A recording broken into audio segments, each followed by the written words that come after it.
Today we're talking about Close Encounters of the Third Kind. It's real. When this movie came out, like, aliens were sort of like as mainstream as they are nowadays. Steven Spielberg got approached by not only NASA, but the military. Negative. We don't want to report. He's looking at the alien, but it's actually Steven Spielberg with a present. And then when he reveals what it actually is, that's when you get the big smile from Barry. There's a couple of Easter eggs on the craft itself. You can see an upside down R2-D2. I can't stay here. I've got to get down there. I know. Well, that one pilot had an ugly wife. It's good he disappeared. 4, 3, 2, 1. Cue music.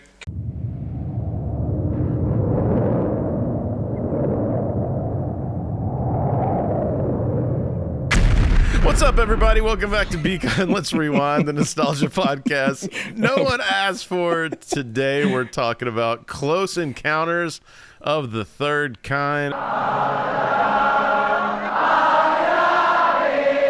And I believe next year, guys, 50 years that this one, since this one released. And Disgusting. Alligator, I got to say, man, this was a cherry popper for me. As much as I've heard about this movie, as much as it's probably been on TV when I'm channel surfing, I never sat down and watched this, despite Gibbs telling me 450 times. And I finally did it, and this movie is fan-freaking-tastic, dude. Yep. So, Leaf, where do you first remember seeing this? Bro, this was always on, another one that was always on television, and I had just no interest in this film whatsoever until I finally saw it in its entirety. Believe it or not, like on a church trip. After school care, church trips, nobody's monitoring these things. No, Is that one of those super wow things where they like color each other's hair with Kool-Aid and shit? Yeah, it wasn't. Yeah, it wasn't a Christian church. It was somebody like to call it a cult. And we all watched this film. I mean, it's mostly clean. I think it is. I can't think of anything right now that's like terribly awful in it. But I didn't watch it till way later on, dude. Like, I mean, it was 1977. I would catch bits and pieces of it, but yeah, that was the first time that I watched it in its entirety. So I was very late to the party. I was probably in my young teenage years. So. Shadwick, what about you, man? So, on last week's episode, we were talking about stuff that scared us. The only scene that I saw of this when I was a young kid was when Barry's being abducted. God. Because I remember the screws coming out of the vent. Yeah. And that shit terrified me. So I didn't watch it for like a long time. And then somewhere along the way, in my head, I lumped it in with like batteries not included and dude. And Cocoon, like, stuff like that.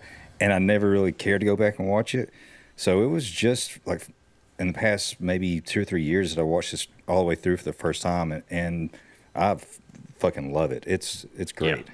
Fantastic freaking movie. Gibbs, I think you and Shadwick were part of the reason we're covering this, because I believe right before this drops or right as it drops, Steven Spielberg's dropping another one, right? Shadwick, is that true? What's the movie called? Disclosure Day. Nice. I think it's coming out on June 12th, I believe. So I think this is going to be right after this drop, or right before this drops. Gibbs, you're a big fan of this movie. When did you fall in love with this one? Probably when I was 3 years old, man. I remember seeing it when I was really, really freaking young. To the point where my earliest memories, I remember thinking that the little kid was the main character of the movie. Yeah. And as I grew up, like, I would, go a few years without watching it. So, like, there was how I watched this movie and how I appreciated the movie changed every single time I would watch it. That's cool. And so, like, yeah, I really connected with the kid when I was a kid, and then I thought Roy was a piece of shit. Turkey! Whenever I was a teenager, and now I'm watching this and I'm like, God, that poor fucking man. Yeah. And it's just weird how, like, the different stages of your life, you take away different things from this movie. But I also think that's a testament to how layered and thematically rich this movie really is. I watched it like 3 different times, picked up new stuff every single time I watched it. I even told you off air at the very end, like, the ending takes like 30 minutes, like when you finally get to the ending scene. And I got like a little emotional, not like crying, but I mean, I was just laser fixed on this freaking movie at the end. But I will say, it was the longest game of Simon I've ever seen. Yeah, I know. I had that in my notes too. But I imagine that Roy, the ending of this movie probably led Roy's family over to.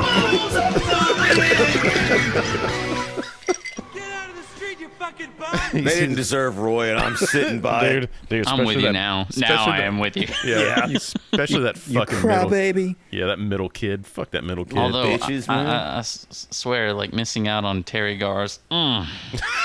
Dude, got a booze watch for this one. I've got me some Budweiser in the can. Shadwick matching me with Budweiser in the can. Leaf matching with Budweiser in the can. We're going to try to hit these booze watches a little more in depth as we go throughout these movies. I went with the tall boy like the old lady sitting at the table. Yeah, Yes, I dude. actually went with the can too, because that's what's like strategically placed when he's building things inside his house. So all of us rocking Budweiser. Don't call it Bud Heavy, guys. Our friends at Budweiser don't like that. They don't like that, dude. Gibbs, what do you got, man? Other than a feeling of being left out, I got myself a blood orange cannabis available at your Snapdragon hemp stores in Chattanooga. You better check 'em out. You better sip on that while we're talking about Close Encounters, man. Yeah, no joke. Yeah, you're gonna slip over, dude. I got something I want to show you guys. We've got our Be Kind Let's Rewind mugs in that you can get at the shop. Oh shit! Super clean. Links in the description. Can you put something other than coffee in it? Oh yeah, it's made for whiskey. I hear tell that you can put hot liquid in that and it changes it into giant cock and balls. It does not. But I mean, just need something to put my pens in. Yeah, we'll look into it. But yeah, check out our merch shop. We actually got new variations of our logo coming out too. Got the all black logo on white shirts and red shirts. And we're working on a Blockbuster themed yellow, all yellow logo on a blue shirt. Dude, yeah, man. Playing the merch game. Go check out our merch shop. Always going to have some new stuff and theme stuff going in there, man. And that's odd because I'm the one that does the artwork, and this is the first I'm hearing of any of this. Yeah, after like 4 different requests, I just get tired of asking, and then I have my wife do it. So you never said anything. You never asked me to change it. I just use it as an excuse to talk to my wife. Also, shout out to our Rewinder of the Month, Caleb. Caleb, thanks for all the support. And Caleb was talking on Patreon, which, by the way, go check out our Patreon if you haven't. He's like, guys, had a suggestion, Talladega Nights. And you know what? You wish it, we dish it. It's coming in August for you there, Caleb. So we're going to be doing Talladega Nights. So if you too would like to be a Rewinder of the Month, be sure to hit us up on social, Spotify, comment on anything you can comment on, and do us a favor, man. If you are listening on Spotify, dude, go hit us with that 5-star if you're enjoying what we're doing. That helps us out. You can rate people on Spotify? Yeah. Yeah. You can comment on Spotify on every episode. You can leave reviews, all that kind of stuff. Don't be the one bitch that left us a 1-star review on Apple Music because we argued about blackface. But anyway, she was a little At least she had a legitimate reason. And our argument was against blackface. Oh, no, that's well, maybe she's like, I like it. Gibbs like she had a point. She agreed with us, but then 1-starred us. I thought it was absurd that we were talking about You should never talk about it. You can't do it, and now you can't talk about it. She's like, how dare you? So, in this economy? But hey, you're talking about the Talladega Nights because Caleb, I'd like to implement that for Rewinder of the Month. From now on, I would like a suggestion from you guys. Yeah, man. If you're submitting to be a Rewinder of the Month, also throw in a suggestion for a movie for us to cover. Yep, it's a good idea, and we actually get a lot of suggestions for movies, and I want people to know we do put those on the list. Whenever I'm like, hey, we put it on the list. It's not a token like, yeah, man, we'll put it on the list. We really do. We have a massive a list that we go when we go to the cabin every year. Yes. Try to tie these in usually with release dates and things like that, but there are exceptions like Close Encounters of the Third Kind, which, Leaf, if you don't mind, why don't you kick us off with some boring-ass facts? Absolutely, Chris. For the uninitiated, oh, by the way, my wife made me a alien shot. That does sound good. That is gonna make my poop blue. That blue curacao. Alien jizz will do that. Yeah, right. I said the spunk. So, for the uninitiated, Close Encounters of the Third Kind is a 1977 American science fiction drama film. This means something. It was filmed for $19.4 million on a budget of $2.3 million. and we talked about this in the Raiders episode, that the reason why they were apprehensive about even giving him any kind of money for Raiders of the Lost Ark is because he was that guy that was notoriously over budget. Because he did it with Columbia Jaws Pictures as well, right? Yeah, he went and over Columbia for Jaws. Pictures was like, shoot, guys, we don't even have that much money, you know? Well, part of it is because he likes to experiment. Like, he wants to come up with like different like ways of filming. Yeah. And different like special effects. One of the things that he ended up not using was for all the little aliens at the end. He had a bunch of like young girls dressed up because he thought that they moved differently from the boys. Mm-hmm. And then he brought in moms and dressed them as the scientists and the military people, because the moms could mom walking very slowly. So he wanted the aliens to look like they were moving like extremely fast. Oh, so okay. he was making everyone else move extremely slow, and then filming it slow too, so he could change the speed. That's just wild thinking about like that much freaking you're in your own bag that much as a film director and as a producer and all those things. But one of the facts that we found on this, me and Shadwick were talking about. So this is 77 that this dropped. So, which is also the same time that A New Hope came out. So Spielberg and Lucas, we talked about last week, super close friends. They decided to do a 2.5% swap on this because Lucas was like, I'm about to lose my ass. Like, and it was kind of a gentleman's agreement. Like, hey, I'll give you 2.5% of Star Wars: A New Hope. You give me 2.5% of Close Encounters of the Third Kind.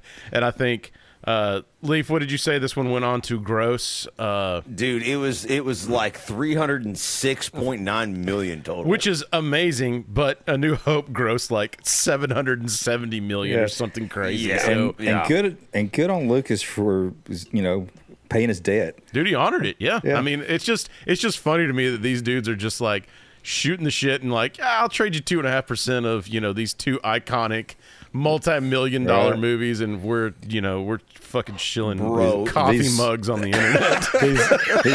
these culture-changing movies. George Lucas lost his ass on that bet, but he ended up making a lot more money in merchandising and shit, and cleaned up at the Oscars too. Absolutely, yeah for sure. Leaf, you said that Spielberg wrote this. Gibbs, you got anything to say about that? Well, there's a lot of people that wrote this movie. Several people had their hands in it, including Paul Schrader, who would go on to make or write Taxi Driver, and The Last Temptation of Christ, and what was the other Scorsese? Raging Bull. Oh wow! So Schrader had the original script on this, and Spielberg got it, and there was conflict on how they wanted Roy to be portrayed. Like, Spielberg wanted him to be an everyday man, and Schrader wanted him to be like an action hero. So he's like ex-military in that draft, right? Yeah. Okay. So as the script changed as much as it did before it went to filming, Schrader was like, just take my name off of it. That's crazy. Schrader's kind of known throughout Hollywood, throughout his entire career, as being kind of a curmudgeon and kind of petulant in many times. He was the original director of Exorcist Use some big Dominion. words I don't understand, so I'm going to take his disrespect. Yeah, but like this just shows how like crappy of a person he is to work with. He got fired from the Exorcist Dominion movie, which was the fourth Exorcist movie, and was replaced by fucking Rennie Harlan, who is one of the worst goddamn directors in history. As this movie was getting made, you did have that Steven Spielberg got approached by not only NASA but the military. Yes. And I think that the whole reason was what happened with Jaws, right? Because like when Jaws released, there's shark sightings and shark hysteria, and they were like, fuck us, now this is going to be in, it's fine when it's in the ocean, fuck all that, Right. like, now this is going to be in the sky and going to fuck with us. Nope. But they can use that as a really good marketing gimmick too. Like NASA was trying to keep it quiet, and it's dude. yeah, they were trying to make it so that their phones didn't ring with a bunch of fucking kooks that were like, "Hey man, I saw some lights over there," and they're like, "Is it your street light?" "Oh yeah, man, sorry." He's like, I saw some lights up there, and also there's a fucking baby's head that was on Tom Cruise. I swear to God. You planted drugs all throughout my house. The sick bastard. Somebody put shit in my pants. But yeah, so NASA had that fear that people were going to be hysterical like they were about sharks. The Air Force, they didn't like the fact that they were being portrayed as trying to get one over on the public. Which the Air Force was like, quit stealing my moves. Yeah, I started to say, were they mad because it's too close to home? Like, Yeah, 100%. That's really what it was. Yeah. But dude, let's we got Richard Dreyfuss. Shut up, Gibbs. We got Richard Dreyfuss returning for this one, which is fun because we had the Jaws, which actually confused the fuck out of me at the very beginning scene. Because I remember Richard Dreyfuss with glasses and a beard. And so going back and watching this, when that first guy, which we'll get to, that's a translator, I was like, oh, look, it's Richard Dreyfuss. Me too. Me too. I'd forgotten on a documentary, like Richard Dreyfuss wasn't Steven Spielberg's first choice. Dude, he wasn't even the top 10, I don't think. I don't That's think what so. like, confuses me, because everything that I read was Richard Dreyfuss was campaigning hard to get this movie. He was, yeah. But the thing is, if you watch any of the documentaries from Jaws or watch any of that material, he spent his entire time doing his press for Jaws being like, this guy didn't know what he was doing. Yeah. This movie's going to be a disaster. I wish I wasn't a part of this shit. And then he's like, oh, I want to be in the Close Encounters of the Third Kind. Yeah. Like, fuck off. Gibbs is right. There's a lot of these dots that don't connect. Because, I mean, I got news for you. Even, it's shocking. Even on this podcast, not everything we say is true. We're getting stuff sometimes fourth and fifth hand. We try to do our due diligence. But like Gibbs said on this documentary, Dreyfuss is contradicting himself.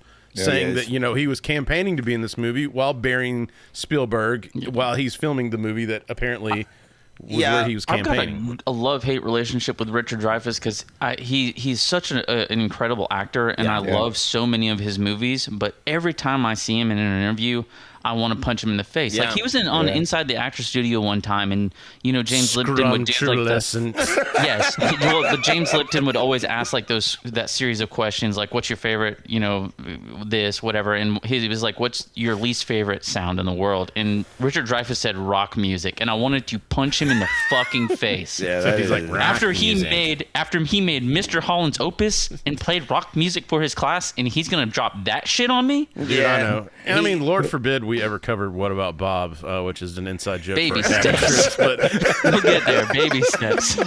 We'll get it. Well, since you mentioned James Lipton, there was a really cool thing where Spielberg is talking to him. I know. As soon as I saw the fucking Will Ferrell. Yeah. God damn, dude. As soon as I saw the clip, I just started busting out laughing. But it is actually really interesting. He's talking with Spielberg, and he's like, "So, what did your mother do? What was her profession?" And he's like, "She was a musician, a pianist." And he's like, "And your father?" He was an engineer. And he's like, "Interesting." So the aliens speak with music, and the engineers are trying to communicate with them. So it's kind of like your parents you're trying to make them communicate with each other. And he's like, wait, does that make Barry? You were Barry. So Barry gets abducted and then brought back? Your parents dropped you back off? But Spielberg was like genuinely like taken aback. Like he had never thought about that. So was this a subconscious effort, or was it just completely coincidence? It's a fun clip to watch if you haven't seen that. Also, scrumtrulescent. If you do any kind of writing at all, in you like especially fiction and shit, you find out when you start writing, like when you write, if you start writing and you have a theme in your head, your writing usually ends up shit. What happens is you write something and then the themes develop organically, and I think that's what happened in this movie. Is like organically the themes of his also addressed a lot of his childhood trauma. Also, This time around, I felt like it dealt with a lot of issues with like midlife crises and shit, which may have also been attributed to like what was going on with his parents. And if you've seen The Fabelmans, I don't know if you guys have seen that movie. No, it's I want to. fantastic, but incredibly biographical, like semi-autobiographical of Steven Spielberg and his upbringing and the relationship with his parents and stuff like that. If you haven't seen it, it's great, and it also it informs you on his shooting and filming style too. So cool. It's great. Leaf, man, let's go ahead and jump into this one. Absolutely. The first scene, we start off in a Sonoran desert with a military and scientific investigation. We see scientists and military personnel sort of running around during a Mexican sandstorm, basically, and they discover aircraft and other objects that have disappeared from past decades that have mysteriously reappeared. And we meet French UFO researcher Claude Lankham, played by Francois Truffaut, who is a legendary French filmmaker. So you know the missing planes was based on a real event, it was real. right? Yeah. Flight 19. It was military, or I guess Air Force. They were out doing just training exercises in the Bermuda Triangle. Yeah. And how many planes was it? Like 6 planes? I think. Yeah, it was 5 or 6 planes. It was just all. There were some reports saying that a fog had come in and their instruments weren't working, and they said everything looks funny, even the ocean. And then that was like the last thing they heard from them. And they said there's a really bright light in the sky, and there's this song playing over and over again. It's kind of a callback to Spielberg, you know, when he's talking about the U.S. Indianapolis and Jaws, right? Like when they're talking about the sharks that ate the crew and that. Like, he's a real story he's putting in his movie. Yeah. This is a real story. And to my knowledge, those planes were never found, despite what this documentary says. No, these were never found. When this movie came out, there wasn't really like aliens were sort of like as mainstream as they are nowadays, right? Like these films with not even close. like this is like we're blazing territory here with this film. Like it was something special, and to the public mind, you had an uptick of like alien sightings and interest. Started in 1945. And then through the 50s, there were a lot of sci-fi movies about, aliens attacking the Earth. They were usually like B movies and stuff like that. Didn't actually take it seriously. These movies were kind of like flying saucer movies, basically. Yeah. And I don't think that genre really was taken seriously until 2001: A Space Odyssey, and then you had like the Star Trek movie that tried to be the 2001: A Space Odyssey, but for the most part, it still wasn't like this mainstream, like grounded in reality thing. Yeah. It was very much science fiction, pulpy. Little Green Men. You can see the strings on the saucers. Like the jump visually from that to this is crazy. It's nuts, man. It's nuts. And Chadwick mentioned earlier, Claude Lankham, the Frenchman, has his translator David Laughlin, played by Bob Balaban, been in tons of things. Yeah, and he looks just like Richard Dreyfuss in my brain. I know him as the guy from all the Christopher Guest movies. He's in like Waiting for Guffman and Mighty Wind and all that shit, like the fake documentary crap. And I hate him in every single one of them. He plays a great bad guy. Yes, he's a dick. Yeah, he really does. The French guy was based on Jacques Vallée, which is a real UFO investigator. Zoologist. Yeah. And he has played this is the only movie that he ever acted in that he didn't also direct. Yeah. I don't know. That's cool. Yeah.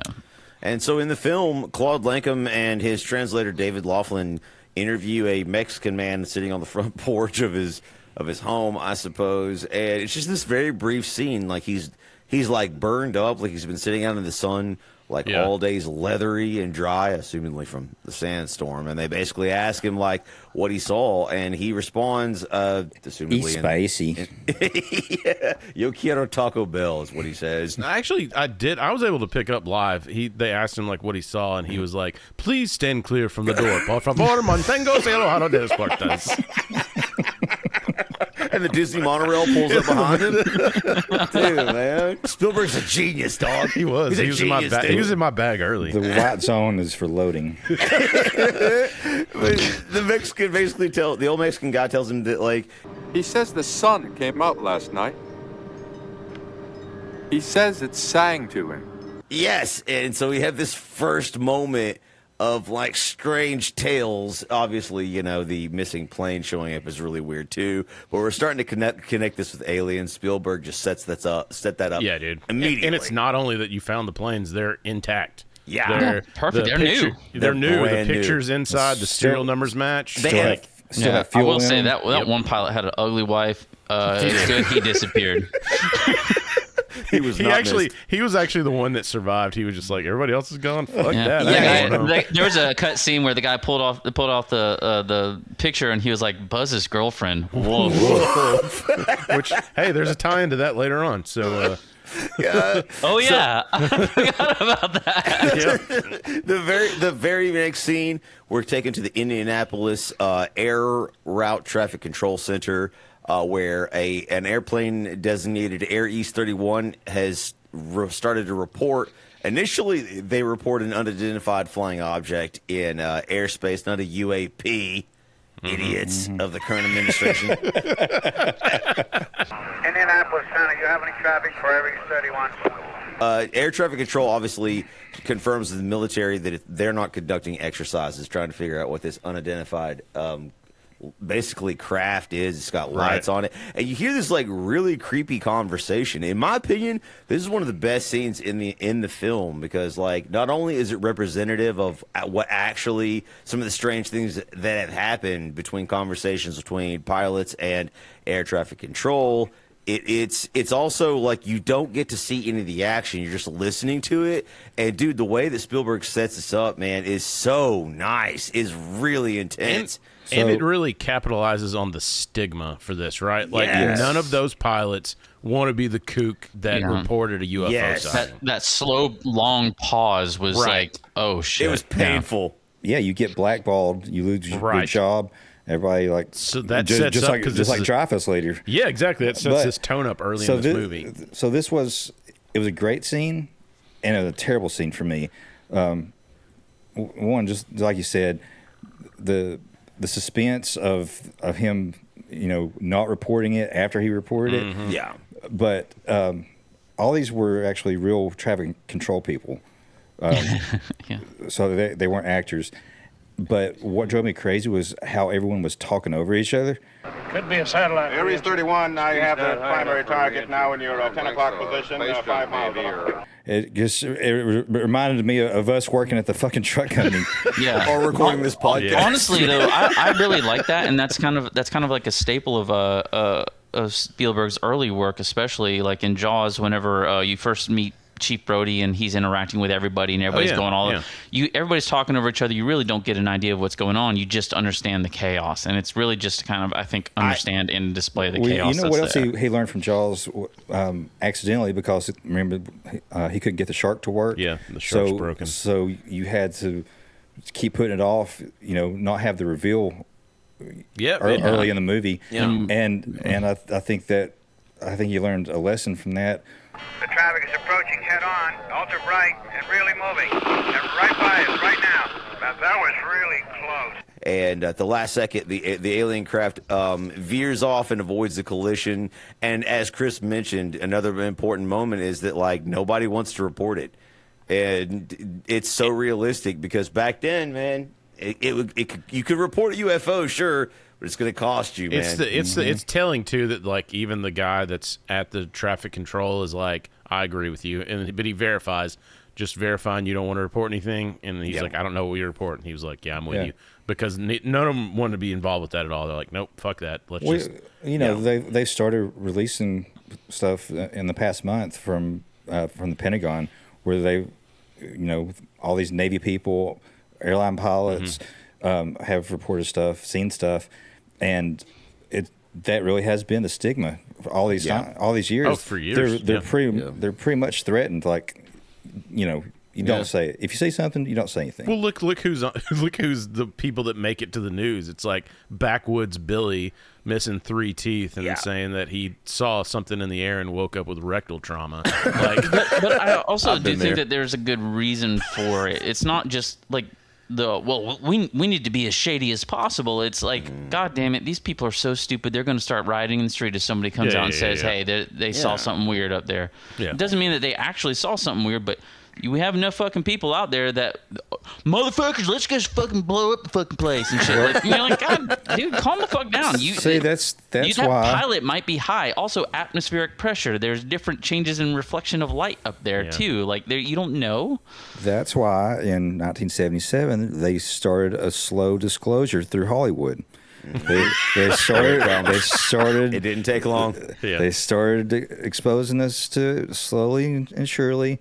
And then when his new movie comes out next weekend, he's gonna be like, stick around for the credit. Yeah, stick around for the credits. I think, I've seen a couple of his interviews recently building up to this, and he's saying, like, over the years I've become more and more convinced that it's out there. And so Well, I wish I could remember the name of the guy that he consulted.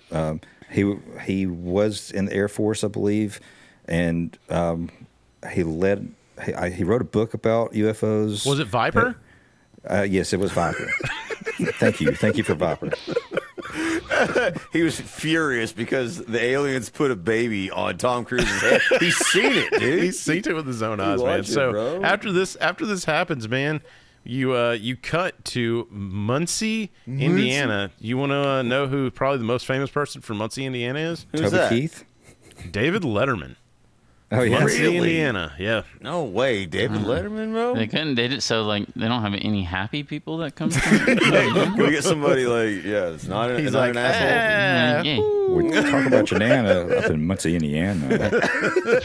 I almost did a Jay Leno impression. I know. Yeah, it's inside me too. Have you seen this? Have you heard about it? Have you heard about this? This is actually a pretty fucking scary scene too. It is. It's very, very creepy. Yeah. We started to set it up before. Yeah, I'm gonna let Shavik do this, but to set it up, you basically are teleported to this suburban like town, this area, and on this street in this neighborhood, and you hear dogs basically barking and just going off. A very young Barry Geiler, played by Kerry Guffey, is awoken from his slumber as his toys mysteriously just sort of come to life. Right. Dude, let's talk about Kerry Guffey for a second here, because this kid, very much a kid in this movie. What do they end up calling him, Shadwick? One take? One take Kerry? Because he just, I guess, got it. He had such genuine emotion on set. You know, they would do things to get I think Spielberg said he opened presents off camera. I was going to say, Spielberg was a fucking genius the way he handled this kid. Though. Yeah. And so, like, but this kid, you would think is, like, set up, destined for Hollywood, going to be, a tragedy later on, like all child stars.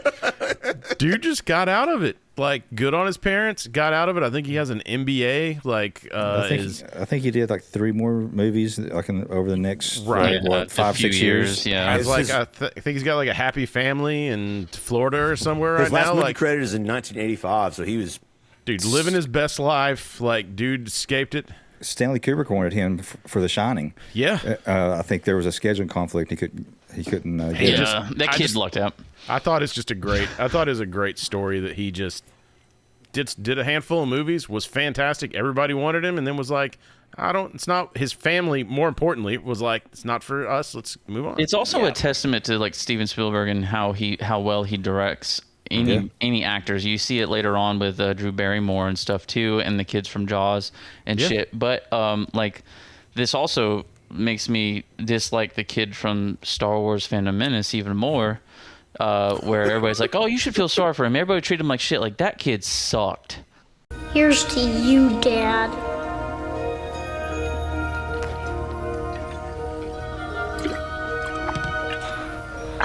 And that kid sucked in Jingle All the Way. That kid just sucked as a fucking actor. Still kept getting work. He wanted a Turbo Man doll. So, also the sorry, I didn't mean to go off on that. The toys in this are what is super effing creepy in this.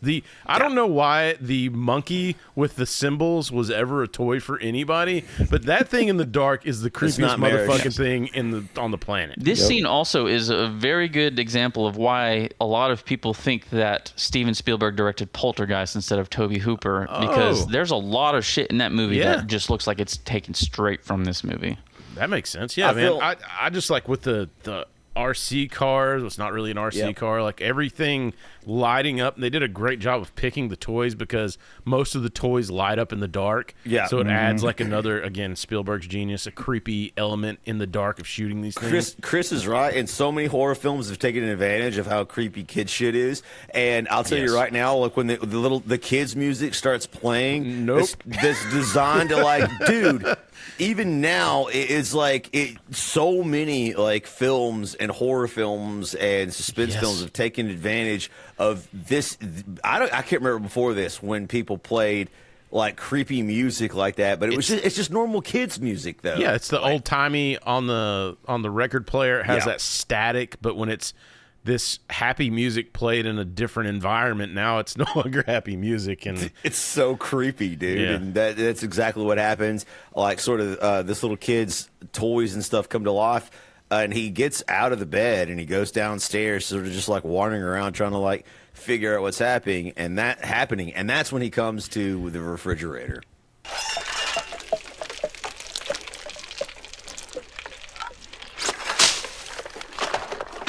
So what's going on with this? It's like, so is this the aliens are getting food out of the fridge, or is the fridge just being shook and it knocks shit over? I think they're just like exploring in there, like because it doesn't look like they're eating anything. They just like scattered stuff out of the fridge onto the floor. And the beer's untouched. I don't believe it. Yeah, I've kind of just saw it as them messing with all of the shit and it just shaking everything, going crazy and stuff. Like the fridge shook so much that it spilled out type situation. You're saying, Gibbs? Yeah. Okay. Yeah. Okay.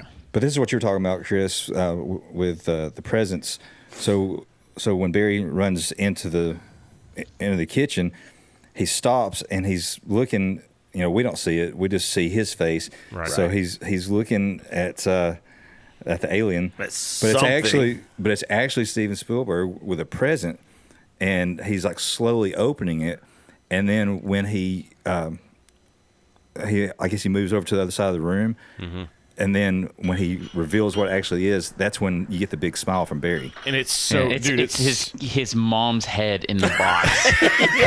And he's like, finally, I'm not getting grounded. They must have filmed the other scene before that then. Yeah, they cut one of his lines where he was like, what's in the fucking box? What's in the box? What's in the box? What's in the fucking box? He looked dead on at the camera and he goes, I dud it.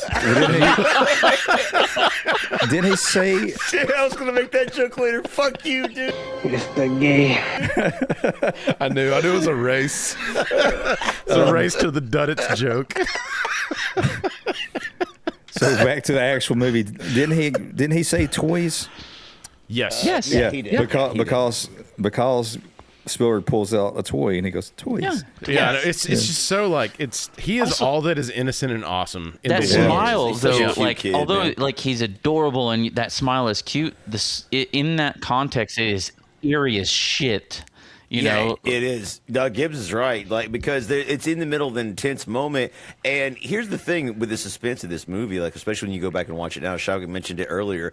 Like there's this really intense suspense where you're like, it's something messed up. So the kid's reaction is irrelevant. He's a kid. He would smile if you jangled keys in front of him. Mm-hmm. But like, it's something really, really terrifying. And it sort of like cuts back to where we're able to almost like, you think you're going to see something, but you don't. don't. Like you just sort of like see the dog doors, the like doggy flapping. door, like it's Yeah. run out, whatever it is, and it's horrifying because your imagination is now like completely taking over. You're like, this kid's seeing some creature or an alien or something Dude, terrifying. If you were raised in the 80s and 90s, your imagination is far more scary than anything you'll ever see on screen. Like, it's just like we do terrible shit in our head, right? Not just the 80s and 90s, but you know what I mean. That's what I always love about these type of films is what happens in your brain when they make you do the work for them. It's always better in a film for me. I agree, and I think the best films to this very day are able to capture the scene's essence, like and bring it into the modern age. By not revealing the monster. By not revealing the monster. Yeah, and so you get a shot of his mom too, right, Lee? You do. Okay, so the kid follows the creature outside, and she's awakened by some of his leftover toys coming to life too. She's like obviously clearly single and taking care of the kid by herself. She wakes up and she's like sort of like can't figure out what's going on. She goes to the window, and the kid is like in the yard, dude. Barry! Like, and it's so creepy. Playing. He's like pointing. Yeah, he's playing. He's like pointing, and like we all know what's going on, but his mom is just like what the hell, Barry? Barry? Yeah, dude, it's so freaking Sydney. creepy. The phone rings. It's And phone that's, rings. It's me on the other end, and I'm like, Every kid needs a father. You step in one of my lines one more time, Chris. So, dude.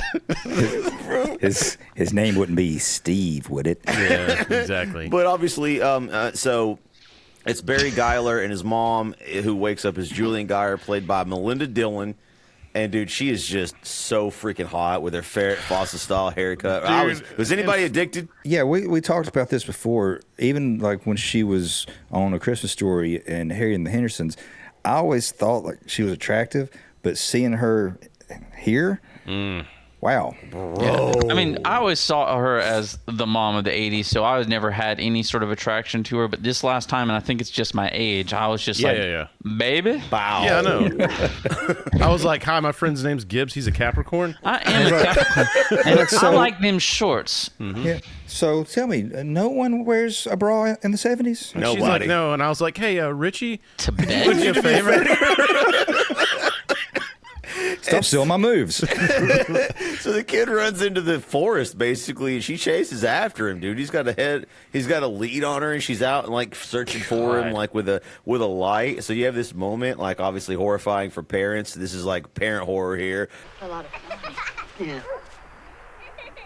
The screen cuts, and we are introduced to Roy Neary and his family. Obviously, Roy Neary, played by Richard Dreyfuss, as he struggles with his wife.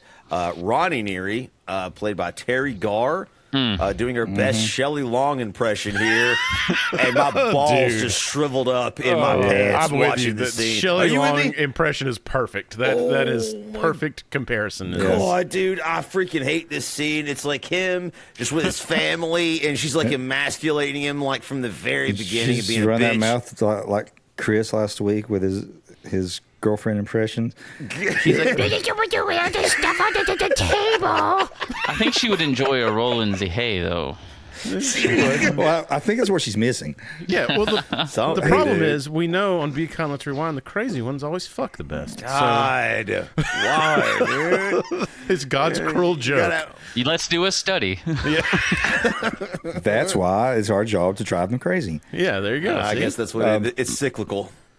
But it's the chicken or the egg conversation. You can tell Roy is actually kind of already checked out of this family. He's like not really paying attention to what's going on. He is, dude. He's talking to his oldest son about. I think his son is reminding him, it's like, hey, you said we'd do something this weekend. Mm-hmm. Yeah. And he's like, God. 100%. He's Gibbs. But he's like, all right, let's go see Pinocchio, because probably he knows that nobody wants to go see goddamn Pinocchio. Yeah, It's like a great fucking movie. No, it is. But none of these kids want to see it. They're not interested in it. They're young boys, man. It's just like how we ended up watching Pet Sematary, like when we were 9 years old, we were scarred for life. Now I want to play with you. Roy he's got a train set, by the way. It's Choo-Choo Train. Which is one of my favorite lines, because he's trying to teach his kid fractions. Oh, yeah. And he's like, going back and forth, and then he has the line where he's like, Quickly, Brad. There are thousands of lives at stake. I think the kid even laughs in the take or whatever. Like it's kind of I assume a Richard Dreyfuss-esque maybe improv line. I don't know, but his wife is basically like, you promised the kids we'd go blah blah blah blah blah, and the entire time Leaf's younger brother is in the background beating the shit out of this toy.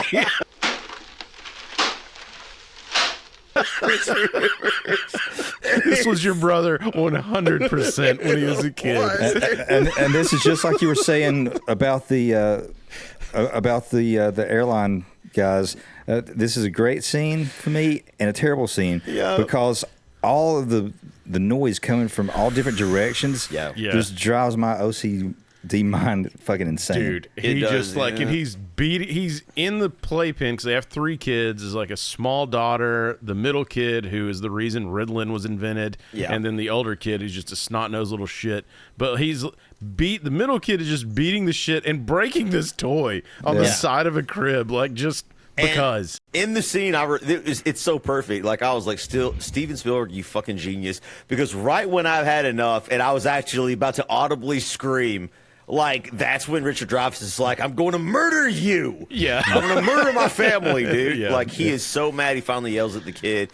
He stops it. And in the midst of all this chaos, the phone rings. I wait all week for the fucking equalizer, and they have to fucking... Hello? The wife answers it. And evidently, it's Roy's, boss. And we find out he's a sort of a blue-collar worker, right? Like he works on power lines, and evidently the power started to go out all over the area where they are. So it's his job to find out where the disruption is and start looking. And then just start nagging people. Category is people who annoy you. Audience, keep quiet, please. Yeah. You guys shouldn't do this. In fact, like the power goes out during the conversation. Roy picks up the phone and he's like trying to figure out what's going on. So he is sent out to try to find out this whatever this electrical outage disturbance is. And so Roy hops in his handy dandy electrical truck. And he's off into the fog late at night. Fucking utility truck that I get behind 3 out of 5 days. every week when I'm going to work. That's what happens. Yeah, and this is great too because this is again 77 when this came out, the paper map era, guys. Like where. But I never saw one that was like mounted like that where he pulled it down. Yeah, did you ever see one of those? No, because it's all the probably ones part that of his job. Yeah, and all the ones we had were like it's to fit in your glove box and not you're not using them very often. I to be honest, I've looked at those before, and the only thing I remember from them is when I was in one of my first bands, and we were going to play his show, and the lead singer's with me in the car, and he was real flustered because we were lost, and I was like, "Oh, do you got a map?" And he goes, "Yeah," and then I looked at him, and I was like. Okay, where's Moron? Okay, Moron's here, so... What an asshole, dude. Couldn't be me, dude. That's great. But this seems actually... I stand by it. It was funny. Thanks, David Spade. This is really clever, right? Okay? Like for Steven Spielberg. So the first time Roy stops, he's checking his map. You see a car pull up behind him. You see these big bright lights, and like Roy's like waving him around him, right? And, go around. Yeah, and as the guy comes around, he's like, "Jackass!" And he sounds just like O'Flaherty. Yes, he sounds exactly like him too. I cried laughing at that part, dude. You're in the middle of the road, jackass. Yeah, and obviously like turkey. Yeah, dude. Like Roy has. At least it wasn't a jive turkey. Mm-hmm. He has his response. So he drives a little bit further down. He's looking for a specific area where the outage evidently was reported to have started, and he gets to a couple of railroad tracks, right? And he's checking his map, and it happens again. You see these big bright lights like come up behind him, and he's not even looking in his rearview mirror. He knows it's a car. He waves them forward again, but this time the lights go up into the air, dude. Such a perfect fucking moment, man. So good. And there's great moments in this Goosebumps. that I actually missed. So I went back and rewatched it. So when they have the wide shot of the kid's house, you see some shit in the sky move. And in this shot too, when he's driving down the road, you see another shot where something's moving in the sky before all this happens. It's the red light. Yeah, you see like a hint of it in the sky when they have the wide shot of him driving down the road, which is great filmmaking for especially multiple views. That's what you want out of people, right? So, and I've never confirmed this, but I read that Spielberg has a shooting star in every movie that he's ever made. Yeah, I don't know how true that is, but I know for certain that it was in Jaws right before this one. That was something that we talked about. I know for sure. I know for sure it's in this one too. Yeah. But speaking of shooting stars, one of his inspirations for this movie was just the memory of watching a meteor shower with his dad when he was a kid. Right. And then we talked about Pinocchio a minute ago. That was another thing that he wanted with this. It was. Has that ever been confirmed? It was Pinocchio with what's the Disney song? When You Wish Upon a Star. Yeah. Right. Mm-hmm. Well, that's what I'm talking about when it comes to like trying to write with a theme in mind, because he did write this with Pinocchio in mind and with that song in mind, and that's one of the very few aspects of this movie I don't feel works. And they originally, at the end of the movie, had the film end with the traditional Jiminy Cricket singing When You Wish, and the audiences hated it so damn much that they quickly changed it. They laughed. Yeah, and it's like it totally would take you out. And I think that that's him trying to force an idea into a story, whereas the things that I think came organically that were subconscious are much more interesting than him trying to force that. Well, speaking of the music, though, this guy that did the music for this, I've never heard of him before. John Williams. Yeah, he had a rough go this year. He lost the Academy Award for this movie for the best score to himself for the score of Star Wars. It's that shit from In Living Color. That shit from In Living Color where they're like, the nominees are Whoopi Goldberg, Whoopi Goldberg, Sister and Act. Whoopi Goldberg.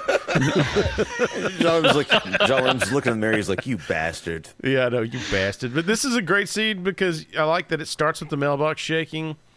The light, you like you said, you see the light move up, so that's not a car. And then you see the mailboxes shake. I don't know how they did this shot in the car where everything starts to go crazy and hot. It looks like they're rotating him in the car. It is. Okay. It's on a gimbal. So he was inspired by, was it Fred Astaire that danced on the ceiling?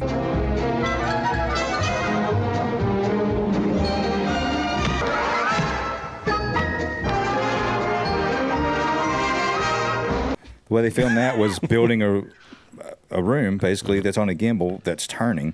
Yeah. So that's what they did with the truck. It gives the effect that everything's being sucked up or sucked off. Yeah, he's being done to glitter. It certainly does suck. Yeah, well, and we don't know what's happening in this scene clearly. Like, is he being abducted? Obviously, we don't know. Like, he is having this encounter. It's like super intense. The lights are everywhere. Like Chris is right, stuff's flying out of the glove compartment. Yeah, it's like anything that has a compartment has pressure buildup in it. Oh shit!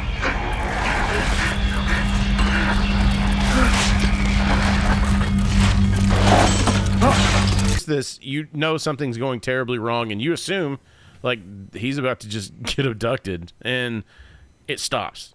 And then I do like this shot, so it stops, and he's just like, what the fuck just happened? Yeah, it's and intense. then down the road, you see it shoot a light down again. It looks like it's looking for something, right? Yeah. I don't... It's just scanning. But I also love, whenever it stops, the stillness of the whole movie. Yes. Everything just becomes quiet, still, nothing's moving, and they keep showing everything that was moving. And I don't know, that just, created an eerie feeling as well. It was just just unnerving. Well, and then it sets up the comedy beat to shock you back in. Where the flashlight comes back on and it's like, oh god, poopy trip, right? Yeah, they do it twice, right? So he starts his truck immediately, and then you start to hear like the CB radio, like when it finally like roars back to life. You hear like people screaming, saying as big as a house, dude. Everyone is yelling over the CB radio, talking about like similar experiences. And Roy realizes he just had an encounter, like he had something serious. And I like that this tells about this sets the obsession out of the gate. Like he doesn't turn around and go home and lick his wounds. He's like, I'm fucking going after that. What the hell was that? Like, you know, his curiosity and maybe which is a running theme through the movie, maybe that encounter, maybe he was always chosen to be part of this. Maybe the encounter implanted something in him. You don't really know. You could argue. You know now that he is obsessed with this thing and he's going to chase after it because he's like, fuck that. Like he barrels down the road like after the alien craft, and we cut to little Barry now finally running out of the forest and standing in the middle of the road like Gage from Pet Sematary, the little shit, dude. You're lucky. You're lucky I didn't. I had that one. I had that joke too. I gave you that one. You will not do not trifecta me, dude. I didn't trifecta you. I gave you that one. Yes, man. You see a shoe bouncing across the damn yard. No, he's who throws a shoe, honestly. Dude, this scene is also really creepy. After that last scene, we have that comedic, like comedy relief sort of beat right from Roy, and like in this scene, this little kid sort of runs out of the forest. Now run, Barry, run! And he's like standing in the middle of the road. You're already like, dude, you little bitch, get out of the middle of the fucking road. Yeah. But he runs up, and like, there's this like creepy farmer played by this actor's name is Roberts Blossom. And Shadows, you want to chime in who that is? No. Yep, that's him. The creepy old man that sold Arnie Cunningham his car in Christine. Is it really? Yeah. Nice. Dude, why does it say but yeah, Cunningham? This part always confuses me though. Like, have these people like already had an encounter? Do they know that these things are coming through? I think that I think that they saw something flying through there at one point earlier, and then they're like, "Hey, let's try to see if it comes back." Like we can't afford television. So I think I can prove it. They look like Deliverance. Like they're all dude. Like what do you think, backwoods. The farmer.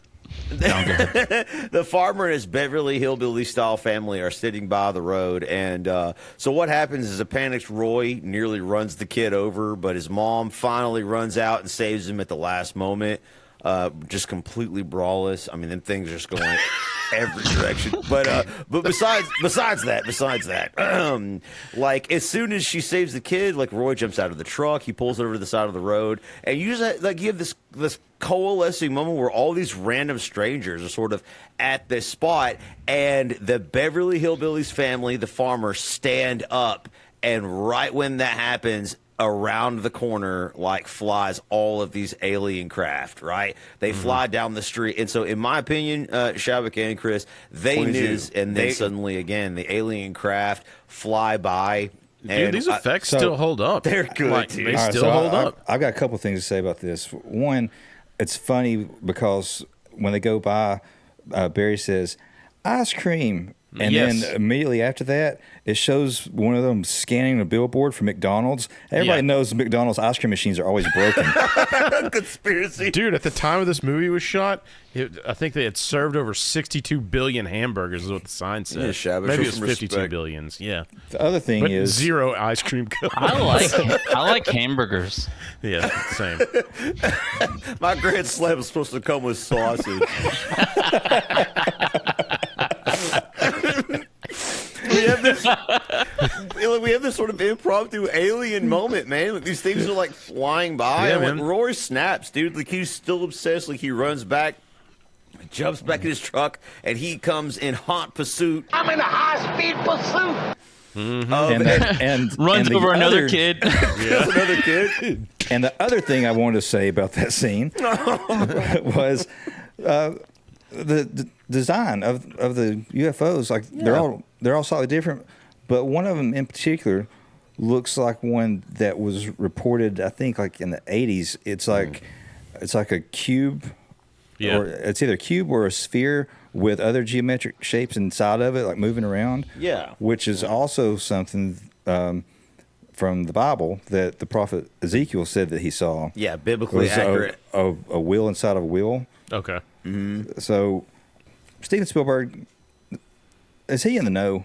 Like, is he obsessed with it? Is he, is he honestly like trying to give us some kind of slow disclosure? It could also be financially driven because these movies he's done have been very, very financially successful. No, I think he's very much like he makes movies about things that he's interested in, and I think that this is something that he's passionate about. He's really passionate about it, and something that has held his fascination since he was a kid. And so, like, this is just what he wants. This is what he wants to make movies about. And I think, like I said earlier, he said his belief that it really is out there has grown since he's made it. And I think that, I don't think he's trying to expose anything. I personally...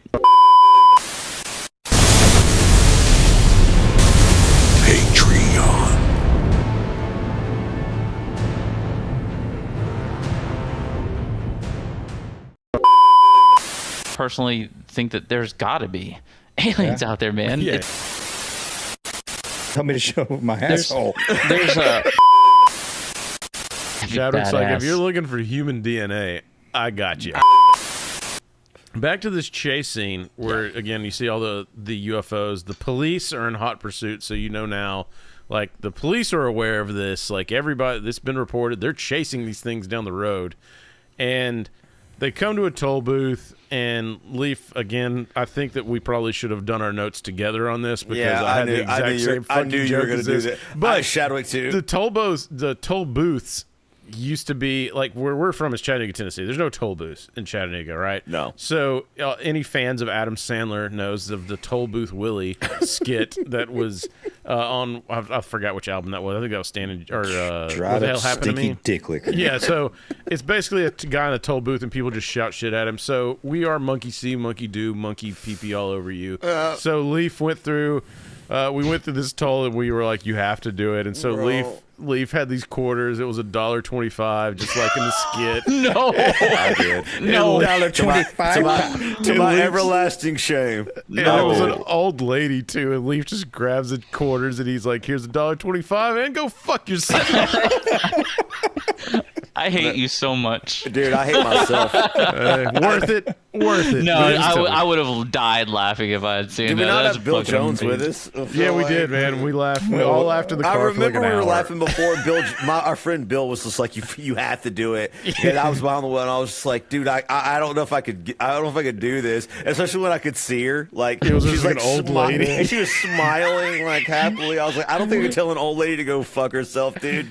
But you did, and then did. she was like, "Well, I already heard that one today. You go suck a cock, you piece of fucking repeating shit." Yeah, that's what happened. But in this situation, the toll booth guy is not very excited. Oh, I'm so sorry. He missed out on. Forgive me. This guy missed out on $1.25. I think there was like 4 or 5 cars that were supposed to be a quarter. They all rushed by the alien. And one of these, too. one of these is Roy as well, right? Because he jumps back in his car in hot pursuit, and he's with him. But you the shot here where they go off the road, like the ships go off the road, and this poor police car follows in tow, and you just get your crash scene for the movie. He goes off the side of a cliff, basically, like in Rex. It's like Toots. It literally was Toots, and the driving cat was the cop, and he just like flies off the side of the road. You see the green screen, like going crazy, and they're screaming.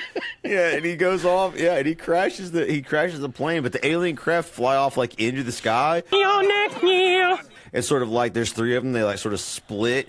And these big bright alien lights are, flashing, and they just disappear in the clouds. And then I don't know if they create it, but as they disappear into the clouds, like a storm starts to like roll in. Mm-hmm. Like it was a cool effect, cool as shit effect. Again, all the effects on this still hold up, man. Yeah. That shot is my favorite shot of the movie. It's really cool. It just looks incredible. It's beautifully done.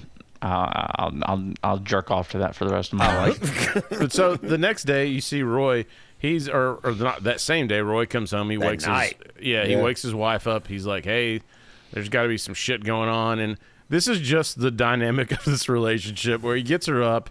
He gets, I guess they get the kids. He even forgets about the kids, I think. She's like, what about the kids? Oh, yeah. Yeah, the kids. And so, like, they're going to go hang out where this was, right? Or yeah, he's going to show...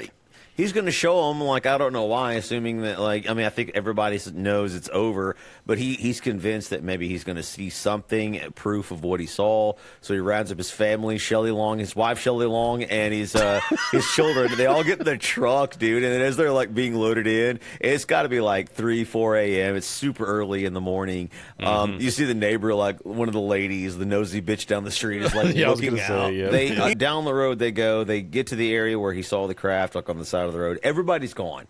It's just them, and he's like trying to frantically explain what he saw, and his wife is just being like so completely and utterly dismissive. He has like first-degree burns like on the side of his face. Half of his face. Yeah, is like burned, and he's like panicking and clearly having like some sort of, even if he's lying, he's having a mental breakdown. But his wife obviously makes it about herself, and she's like, remember when we used to have a date, honey? and we used to do fun things like this? And it's like, dude, your husband is in danger. He's like, maybe if you let me play with your cock and balls, you'll forget all about the aliens, honey. Maybe that's what we need to do. What about your cock and balls in front of the aliens? They love when you do that. You know that. Balls, you got cock. God, Adam took his song or at least about his nuts. Adam Sandler's ruined us, Adam dude. Sandler, dude. 4 parts. We just chimed in like a chorus. And he's got to be when you know that. She starts like trying to have this romantic moment. She tries to turn it into like into romance. And I kind of sympathize with her just a teeny bit. I'm like, you know, but like she's sort of like ignoring the moment here. Like her husband's like seriously traumatized. That's what I was saying in the earlier scene at their house. He's checked out his family. Like, yeah. I mean, not to justify her nagging about the shit on the table, she but sucks. But she wants some attention from him. Yeah. And you see that here, like. Well, he has proof. See, the thing is, like, that she's trying to save the marriage. Mm-hmm. He's trying to do whatever the fuck he wants, and I still sympathize with him. He paid attention to her at least 3 times. At least, dude. He said it 3 times. Like, at least 3 times. So she starts to like kind of like make out with him and try to have this romantic moment. It's like, remember when we used to do things like this and life was exciting and wonderful? Because Shabak's right. Like he's checked out of the marriage, and this is like her like sort of vain attempt to try to bring things back. And as they're like as she's kissing him and making out, you see him like sort of like start looking up, right? He's like, still looking up, but he does have a moment of being like, fuck it. Like he kind of shrugs his shoulder and starts looking up. Yeah, because he's a dude, and he's like, and guess it's what? fucking Teri Garr. Yeah, he's like, guess what? She's like, what? And he's like, I have a boner. Also, Teri Garr was in Mr. Mom. Yes. Oh, really? Oh, yeah. Yes. Very nice. Very nice. I did not realize that. Batman? Yep. So, yeah. So, meanwhile, in Mongolia, for like, we're just jumping all Goddamn over. Mongolian. And dude, insert the South Park shitty walk guy. In the Gobi Desert in Mongolia, we see Lankham again with the impotent-ass UN, just sort of finding the aliens, you know, another alien event. Yeah.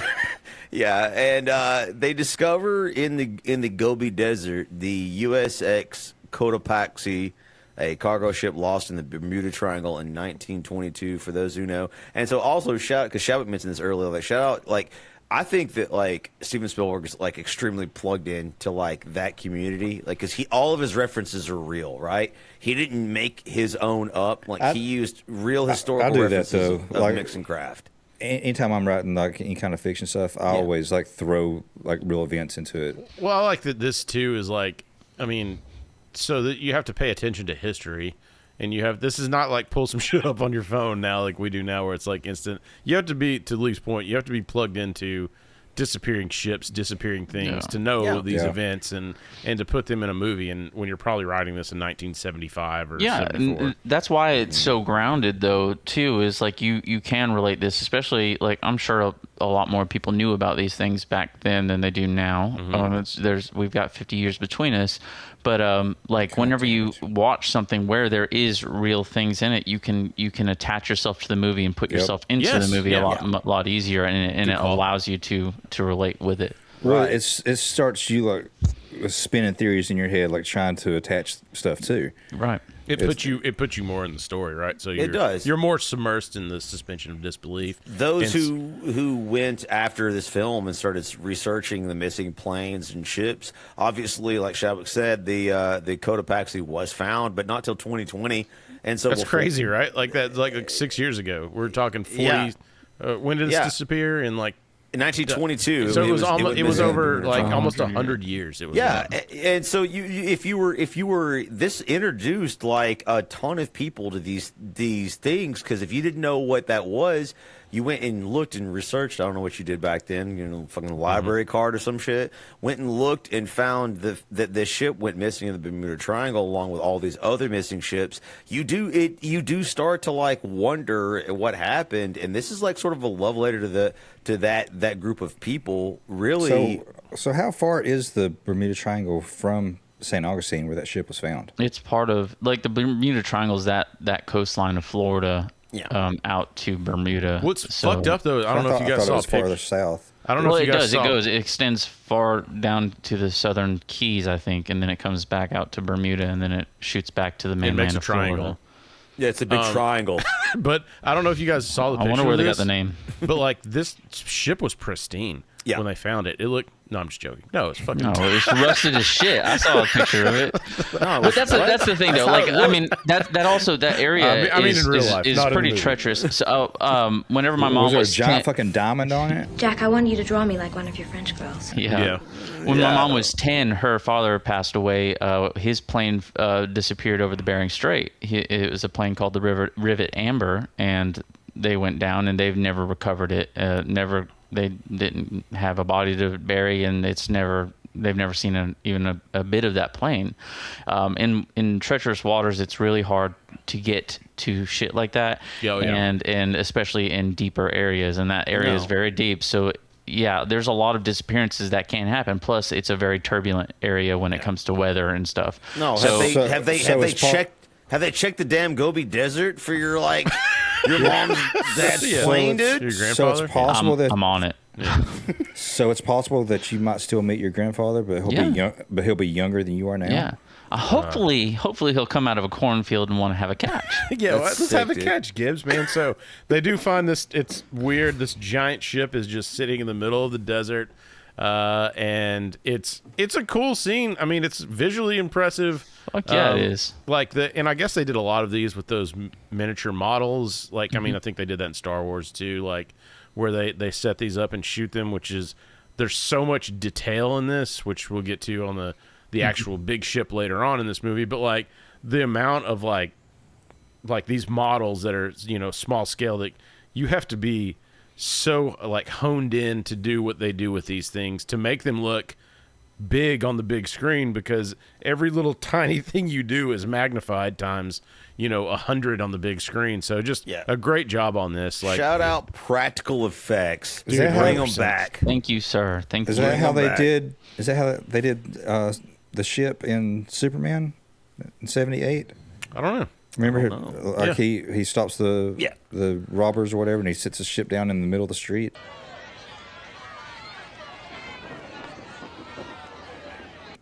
I don't know, but it didn't look. I forgot about that. It didn't look fucking dickhead. I don't remember. How much the city gonna have to pay to have that thing moved? Yeah, I don't remember like it being like. I remember it looking good, so it had to be practical effects. It wasn't CGI. And I think they shared the same model maker as the one from Star Wars as well. But I know they did. We'll get to that. Back to Roy.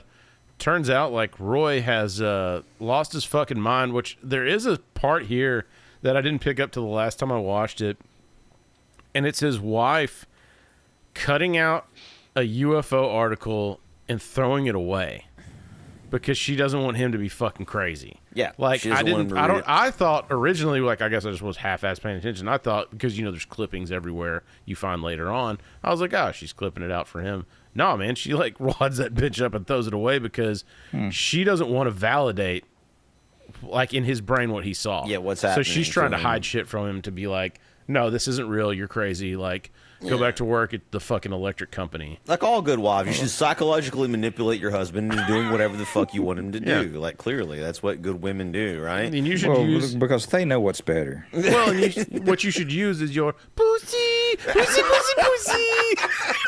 Guys, I can't relate with you. My wife keeps my shit together for me. I can't function without her. Imagine a good woman, man. It's all jokes. Yeah, all of ours do too. Yeah, yeah. You can tell our wives don't listen to the podcast. Have you seen the I Think You Should Leave show on Netflix or whatever? No. There's a sketch where a guy's hanging out with his buddies, and they're all like making jokes about their wives, and the guy, one of them makes a joke about his wife, and then he starts flashing back to all the times like she was supportive of him, and he's like, guys, I can't, I gotta go. But turns out we might actually be hard to manage, especially if we had UFO trauma. Who knows, man? Dude, shout out our wives and shout out our female listeners. Thanks for sticking with us. I got you, Teri Garr. Yeah, so you do get back to Roy's house. Like I said, the wife's trying to hide shit from him, and she gets a phone call and he just gets canned. Like he's fucking around with the kids, he's playing with the kids, but the whole point of this scene is like his bosses have heard, I guess, what he's saying and what he's doing, and they're like, nope. Again, it's the stigma. Like, you're a kook. This scene hit hard this time viewing. Never really made much of it. In fact, I always really liked the shaving cream thing, like the shaving cream monster thing or whatever. Yeah. But the yelling in the background and the overhearing shit and everybody understanding that there's something serious going on felt so fucking real that like I was just like, oh my God, I'm right. Like, fuck, dude. Yeah. This is also the first time he sprays the shaving cream in his hand and he recognizes this shape. The shape. Yes. Yeah. Oh, look at that. What does that look like? Yeah, that's right. And that's when his like obsession starts with this shape like a mound. Mm-hmm. Yeah. Right. And that's important to mention, and I feel like it's really subtle in this scene, but it does go on to be like a stronger and stronger part, and so. It's because Roy's fired now, so I mean, she doesn't have any use for him because he's not providing. You came into my office and you're fired. You're fired. Yeah, he's got the shaving cream in his hand, and he goes to his wife and he's like, "What does that look like?" She's like, "It doesn't look like a paycheck, I can tell you that." She's like, not gonna be married anymore. I'll tell you that much. Exactly. But then She's you have like, another speaking of shaving cream, can you use some on your pubes? Yeah. And he's just like, boy, our pube razor is going to get a workout this weekend. So, you do get another cut to, again, overseas. Where's this one at, Leaf? This one is in Dharamsala. Yeah, I couldn't even fucking pronounce it. Good setup, man. What? Oh, no, I was saying, I said I couldn't pronounce it. Chris tossed it to you because he was like, I don't know this fucking word. I had it better, but you took me off guard. Work through it. Yeah. Dharamsala, northern India. And that's racist. You see a group of like Indian villagers, and they're singing this like 5-note song.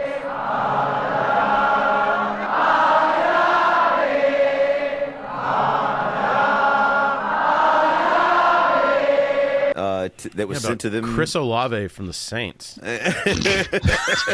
Chris Olave. Is that real? Damn. Oh, there's like 3 people on the planet that get that joke. I didn't get it, but it was funny though. I assume there's some racism involved, so I laughed. So these 5 tones that these people are singing, John Williams submitted like 500 different different arrangements of 5 tones, and this was one of the first 5, and they circled it, and then they listened to every single one like Spielberg did, and went back to that one. That one they filmed here. It's perfect. Yeah. Like, it's Gibbs. Do you want to speak to any musical thing on this at all? Like, I know they go into depths of the notes and whatever. I love what I really like about it is like the juxtaposition of using the music as language, and language is another theme that runs throughout this entire movie. Especially like you see the interpreters, doing the Spanish to English to French thing at the beginning of it. Then you have them decoding this message through tones. and lights later on. And it's just like, I think music and mathematics are going to be the only ways that we can communicate with other people. So communicate with lasers and bullets. That's what I want to do. So what you're saying is Steven Spielberg knows some shit. Yeah. It's really cool, man. Well, yeah, I think, I absolutely think that he knows exactly what he's talking about, and he must have done his research, because those really are going to be the only options we have in order to communicate with somebody, some foreign language, especially, or some foreign entity, especially if they can only like. Right. So communicate with motherfucking nukes, dude. So it's great. You're exactly what I'm talking about. You have to show the alien at the beginning of the movie, or you're not even going to pay attention to the rest of the movie. Dude, I'm out, bro. I'm already high. So they're like kind of on this like hillside, and all these monks, I guess, all these Indians. It's just some village in India, yeah. And they're all like in chorus, just singing this over and over again. Right. And so the dude like on the hilltop, he yells down to him. Yeah, the elder. Like, where did you hear these sounds? And there's like silence, and this is a great fucking shot, man, because the camera is like low, shooting back up the hill, and then you just see. It's great, man. Now, it's really great. I get a little confused after this because it shows like the military and the astronauts on stage in this like auditorium, and they're teaching people these tones. And teaching like sign language. So do they know what the tones mean? Well, no. So what he's doing is, so that sign language is a sign language that somebody used in order to teach music to people to help them. So like it's basically like do, re, mi, fa, sol, la, ti, do, but only with sign language. In fact, he says like the do's and the and sol and all that shit like that. And this scene is there just to explain to the audience that they're going to use this as the language to communicate. That's pretty much it. That's this is an exposition scene. They're in on it, or they're putting you in on like what's going to happen. Yeah, and it's also like informing you that they're not really into the hostility thing. They're trying to communicate and reach out to them. So like this is them just debriefing everybody, and this is how we're going to speak to them. This is the way that we're going to communicate. Right. But they only know those tones, and they don't know what they mean.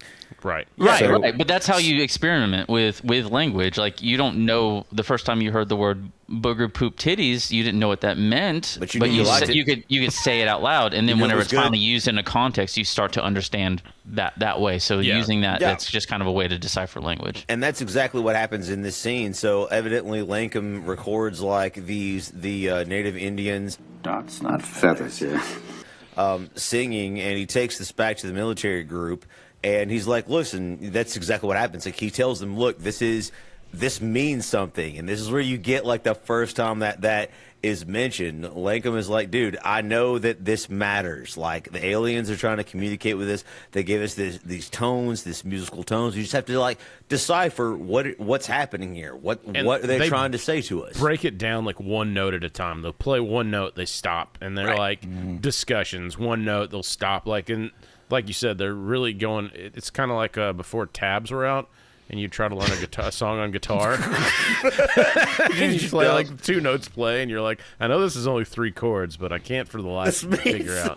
Dude. And this is where you get the first reference to the sign language, by the way, because Lankham also says, well, there's these musical tones, and then these hand signals or whatever like mean like different things, and so like he's connected it to that. And it's just, so the whole movie, there's like multiple stories going on, right?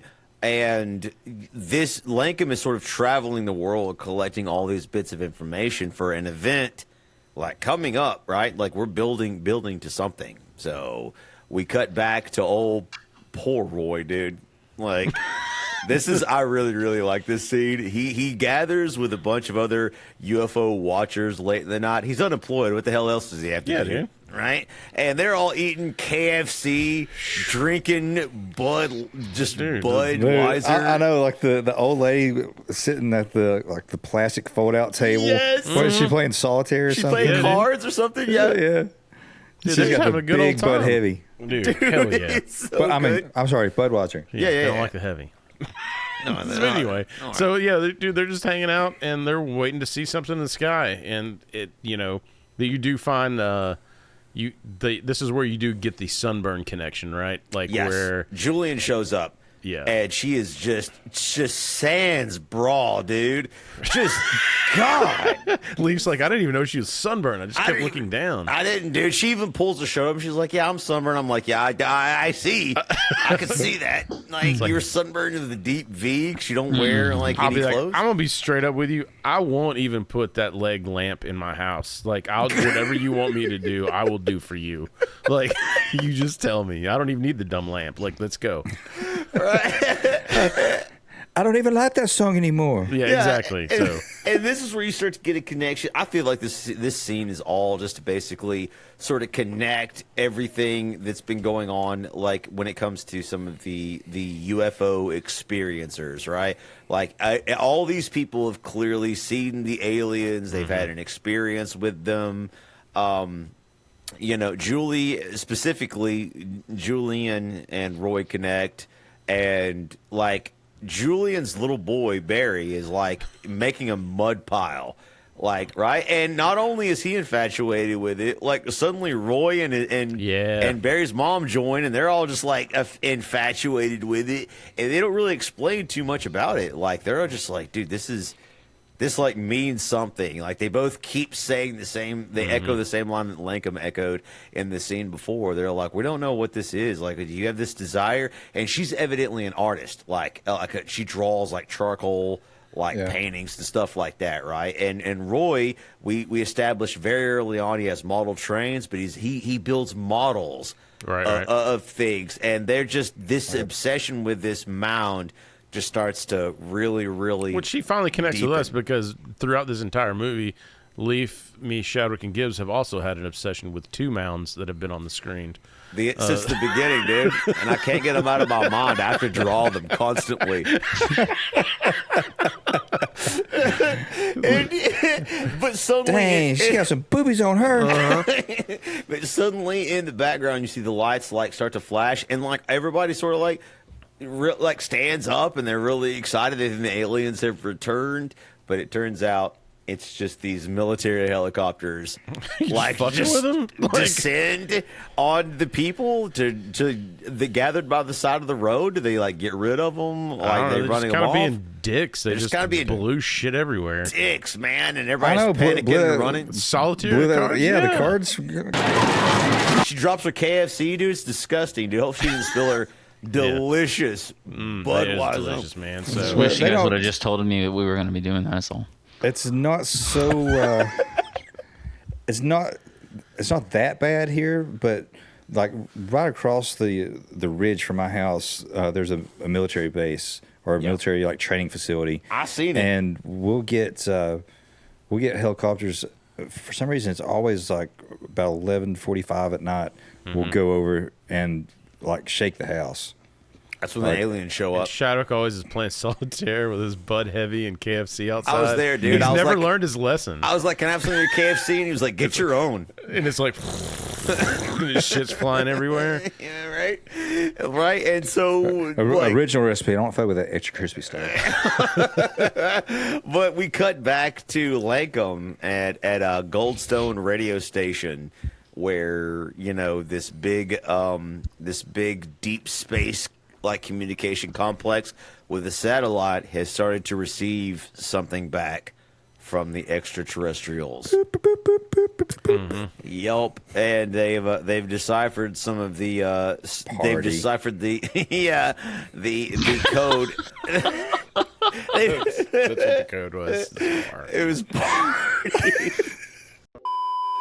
Back to the story. This is where Frenchie gets the communication where they're like they start getting coordinates, right? And they you know, the interpreter is the guy that's like, oh hey, by the way, these are longitude, latitudes, whatever. So like it's a good plot point because now we have a destination of what's going on. And speaking of destination, what your destination should be is our Patreon. We'll make this short and sweet. But as you've realized probably now, the ads are here and all listing formats. If you want your stuff early and ad-free, you can get your episodes on Monday, $4.99 a month. You'll get Patreon bonus content. You'll get outtakes. You'll get posts.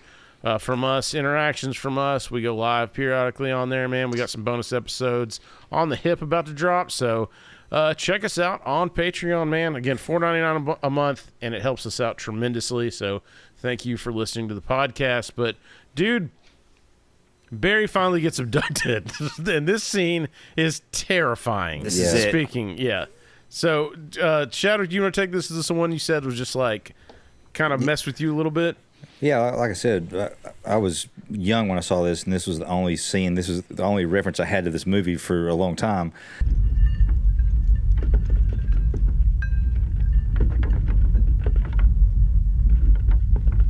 And he's trying to get to him, like he wants to play with him. Yeah, dude.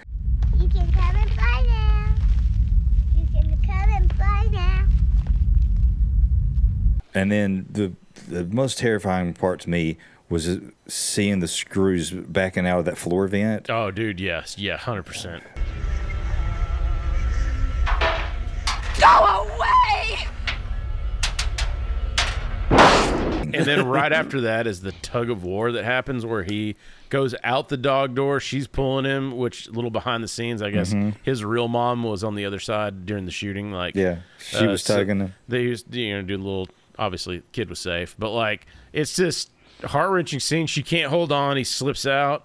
And, she goes outside, and you see the ship going off in the distance, and this wide shot of her screaming in terror. Barry! Barry! Because her son's gone, and like it's horrifying, dude, man. Dude, it's terrible. And then they cut to this whole, the running theme of the movie is the government knows what's going on, but they're covering it up, and they basically just paint her to be crazy. And Roy's at this thing, right, where she has this press conference kind of sort of whatever. Yeah, the military is forced to acknowledge, like, to have to respond. Because, like, it's in the news now. This woman's lost her son. They've done it. The police have done extensive research. The son wasn't abducted, so the government has to say something. Because everybody in this town, in this area, has seen shit. And so now they have to, like, explain what it is that they may have seen. And they just totally dismiss it. Classic, 70s, 80s, and even 90s, dismissal. And they do it, we talked about earlier, like they start to showcase the lesser intelligent people that come, one of the guys saw Bigfoot, like it's they start exploiting these people to be like, yeah, they're all fucking crazy. Of course these people saw UFOs. Yeah. Like, but that's another interesting tidbit, like thinking about it. That guy really did see a fucking UFO. So did he really see Bigfoot too? Yeah, I know. Now we need a sequel. We need everything. And also, several years later, Julian sees Bigfoot. Oh, that's right. Julian does. Damn. Shout out connecting dots. That was awesome. You love that movie. You never stop talking about it. Fucking clutch right there. That shit's awesome. Good, dude. So the entire time Roy's at this table, he kind of sees what the fuck's going on. But you see him sketching the mountain, and he breaks the fucking pencil. And I think this is this when Jillian's kind of trying to get the fuck out of there from the press and things? Yeah, something's happening here. Yeah. Like this, there's too many dots to connect here, and he's convinced something is going on, but he's being more and more isolated by the media, by the military, industrial complex, by his wife, by everybody, dude. Like we saw it too, damn it. And he just but in the film, no one believes him. Like he's being just sort of blackballed, like from society because of what he saw. And he's not the only one, but we see the story through his perspective. And the next grouping of scenes is just him just losing his shit for all intents and purposes. Because in the middle of this too, like right before he starts to lose his shit in this scene. Yeah. But this is when the government sets up like, you have to pay attention, again, like Gibbs said, don't pick up your phone during this movie. You have to pay attention to this entire fucking movie. Yeah. But the government is laying the seeds to be like, they have to isolate this area. They have these latitude, longitude where this is going to happen. Yeah, an alien How do we get these people out of here? And then they start talking, and it's kind of funny because they're kind of right. Like, how do you get these people out of here? What can you do? that people will like, they're like plagues and all this other shit won't work because people will be like, it's not real. And I was like, boy, that was 50 years ago. Neat. Yeah, one of the military guys is like, there's always that one asshole that thinks he's immune from the disease. I was like, damn. And so anyway, so they're plotting to evacuate a town in Wyoming, basically, right? So you're like, okay, and then that's when Roy is losing his shit. He keeps having all these like mental images. He's freaking the fuck out. His family is losing it because he's losing it, which is actually kind of like heart like breaking because like his kids see him, and is see him just being weak. Yeah, see, I kind of felt like in the first family scene, his oldest son, I thought kind of like really admired him. Yeah, me too.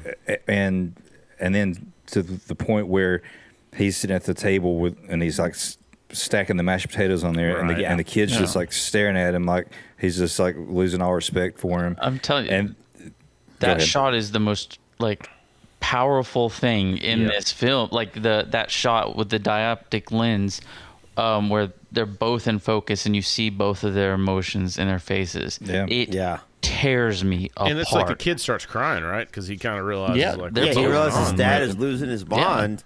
He thinks. He wakes up the next day and he's just like, I fucked up. Like, he starts tearing down all his like newspaper articles. He's tearing the shit down from the ceiling, and he's trying to tear apart this sculpture he has. And I thought this was great. Like this, he breaks the top off because he can't get the whole thing off because it's like clay or whatever. And it's the fucking image that he's been looking for.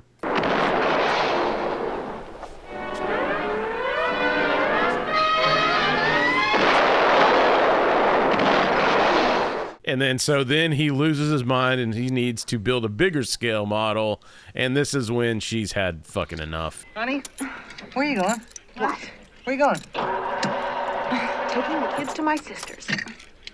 And he's tearing up shit from all over the neighborhood to build this in their goddamn living room. And she's throwing fucking dirt, and the kid's like, hey, when we're done with this, can we shovel dirt into my window? I like the morning when he like wakes up and he's going to like give up on her or whatever. I like that what woke him up was Marvin the Martian was playing on the TV. They do some good stuff back and forth during, his wife, grabs the kid, she leaves, all the neighbors see it. He does have kind of a funny moment of crawling back through the window where he slams it and brings the ladder in and slams it. But this is when looks around. Yeah, and then you get this Budweiser commercial, which actually is shit stuck in my head this week for me. Budweiser beer. So I'm not going to play this whole thing, but this used to be beer commercials. Yeah. Just say Budweiser. Yeah, it's making me so miserable. I need to drink. I know. I'm so thirsty right now. Anheuser-Busch sponsor our podcast. But if you fast forward, man, just a little bit after this, then your beer commercials basically become this. You in a tuxedo, this girl, vodka, drink it all, you pussy. More tuxedos, more cars, more pussy, more vodka, drink. Please drink responsibly. So that you fucking pussy. Drink more, you fucking pussy. You fucking this girl. Drink. So how we've come in 50 years. So I like our version of alcohol. Yeah, it cuts to the point. I do too. That's more like Vegas straight to the point, man. Yeah. So and then I like Ronnie's version better. Yeah, while all this is happening, I do believe that he sees what he's been sculpting on the TV. An annual surge of close to 400,000 vacationers. Unfortunately, during this mishap, there have been no... Right there it is in all of its glory, and he's been obsessed with it even after he finally, using mud, chicken wire, and whatever he harvested trash from the neighborhood. Chicken wire in his mom's vibrator. Mm-hmm. Yeah, motherfucking MacGyver and shit. He finally created at to scale. Better than MacGyver. Mm-hmm. He's finally created in the middle of his living room this to scale version of the thing he's been obsessing with, and there it is on the TV because he can't figure out the correlation. He just knows he needs to draw this. He needs to create this. He needs to model it. Right? It's just ingrained in his head. He doesn't know why. Yeah. he's gonna hit the road because he doesn't have a family to worry about anymore. So fuck it. He takes off in the Griswold family truckster. The family truckster, yes, dude, I'm telling you right now. Shout out to station wagons. Bring them back. Oh my God, they were amazing, dude. This is another good driving scene too when he's driving using the map. And this is great because he's using the map, he's looking at the map, and then you have the oh shit moment because they, as we found out, the military is evacuating this town, right? Yeah. There was a chemical spill, blah, blah, blah, winds are shifting. That's their cover story. Right. And so he's like, oh shit, sorry. It came from a bat, I think. Yeah, it came from a bat and a pangolin. And so he goes into, he finally gets into town. And this is where the thing that jumped out to me on this is this gas mask guy. It's actually Jeff Foxworthy's dad. I don't know if you guys knew that. Are you serious? What? He said, if you have ever been abducted, you might need a gas mask. And now you're going to be real disappointed and sorry if you don't have one of these early warning systems. My dog's got a gas mask. If you have ever blacked out at a party only to wake up with rectal trauma, you might need a gas mask. And that's...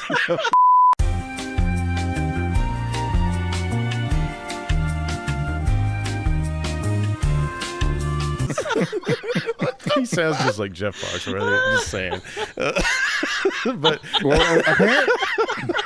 apparently there is one of the versions of this movie has Carl Weathers in this scene. Yeah, dude. Yeah. He has I guess I don't know if it was the director's cut you saw with the stuff in the end. No, it's not. The Carl Weathers is in the theatrical cut. He's not in the one that I've seen. The one I have, he's not in it. Oh shit, for real? I didn't see him either. Just cut in the scene where he gets his arm blown off by the predator.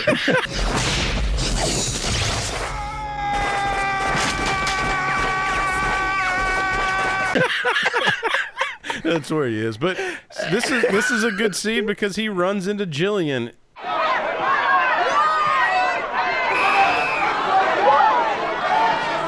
They've both seen the same shit. They know.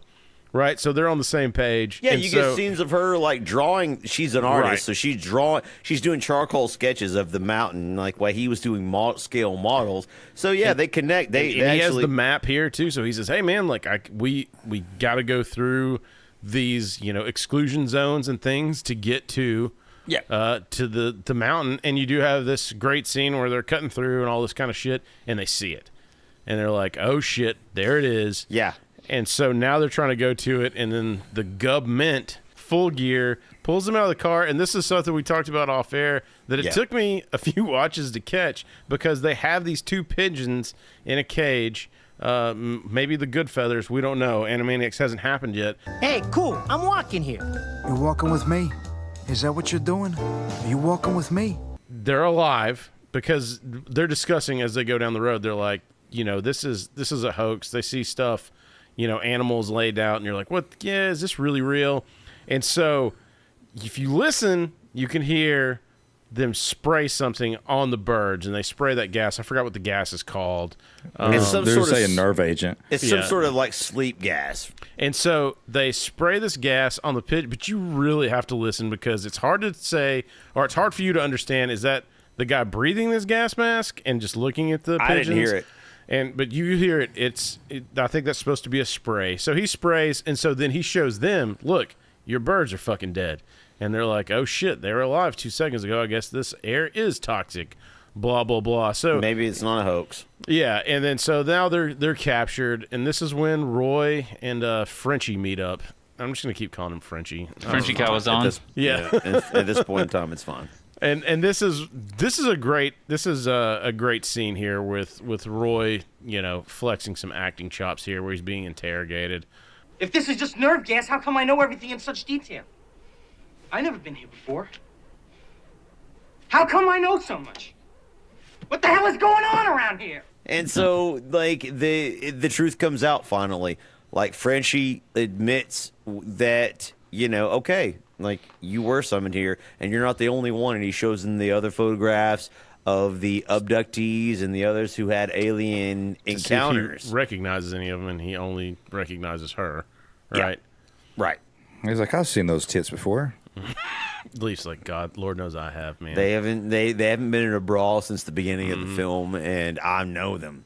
So they load him, they load him on a helicopter with their non-self-contained respirators in this toxic gas area. Look, don't make me do OSHA training and to pretend like I'm not going to notice. So they go set him on these. They sit him on these fucking helicopters, and they're about to fly them out of here so they can do their government business. And Roy's had enough, and he looks at Jillian. He takes off his mask. He's like, "Look, I'm not fucking dead." And Jillian's like, "Cool," follows him. And then one other guy. What was it? Do we know what that guy's name is? That like he just takes his mask Larry? off. Larry? Yeah, I think it's right. And Larry takes his mask off, and he's just like, "Fuck it, I'm in." Like, I'm like, hell yeah, Larry. He's like, I'll go to the loony bin with you. Yeah, he's in 2 minutes of the movie, and his name is spoken more than Roy's is throughout the fucking yeah, that's film. true. Yeah, It's like, I was just like, hell yeah, Larry. Like, I'm with you, man. He's like, We'll go to the loony bin together. I don't give a fuck. like, and so they take off, man. They're gonna run away, and they're gonna go to the top of the mountain, and the other people stay in the helicopter, and they get flown off. So you're like, well, that kind of fucking sucks for them. But this is a great scene that you see where they fly off in the helicopter, and as soon as they're out of sight, military people take all their shit off. Because you're like, guess what? No dangerous gas in here, and it was all a hoax. Yeah, it is a hoax, and so it's confirmed because like they kind of want to make you think, well, maybe this actually, maybe these people are crazy, and this is a legitimate thing. I think that's how they set it up, and then now we realize, okay, well, this is the military hoaxing everyone to get rid of them because there is an alien encounter coming at the coordinates near the foothills or in the at the foot of the Devil's Tower. And there's something here that I noticed. The music when they start like running off, when they're running toward the mountain, the music, it reminds me of Jaws when they first take off. It's that kind of like playful adventure music, right? I don't know if that's well, John Williams did both of them, right? Yeah, that's probably what that is. And so the military does see them escaping, so they're like, hey, I hate to do it. We're just going to have to gas these motherfuckers in the mountains and figure out where they are later on. Which explains the animals before that we thought were dead from the chemical spill. They're actually asleep because they were exposed to they the got sleep gassed. agent. And so the guy even said like they wake up 6 hours later with a bad headache. And so like they're basically like us drinking. So they're following them on the mountains. Roy and Jillian. Even Larry's like, man, I guess I should have done more hiking. Like he's like, he's not in the best of shape. They get ahead of old Larry. Larry looks around. He thinks that they're being crop dusted or whatever. He's waving. They're just crop dusting. Yeah, but Roy and Jillian know better, and so they get out of the way. So he gets knocked the fuck out. Lord knows if they ever find him.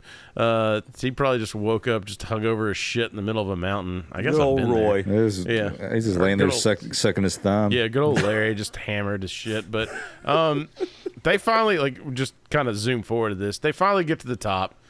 You see that? Oh, yes. Good. Is it on? Okay, check the speaker system here. You want this up all the way. And we get basically the final scenes of the film, man. Here's where it's the payoff. This is the big payoff. And this is like 30 minutes, basically. It's like, I've got, it's a long, but So it's going to take us 2.5 hours to cover. Yeah, Yes. so I was just enthralled by this entire time. Like when I watched this for the first time, this is the part of the movie that just sucked me in, and I just could not look away from the TV. Like this is just so well done visually. So you're building to a crescendo of the contact and communication with the aliens because you have the small ships that come in.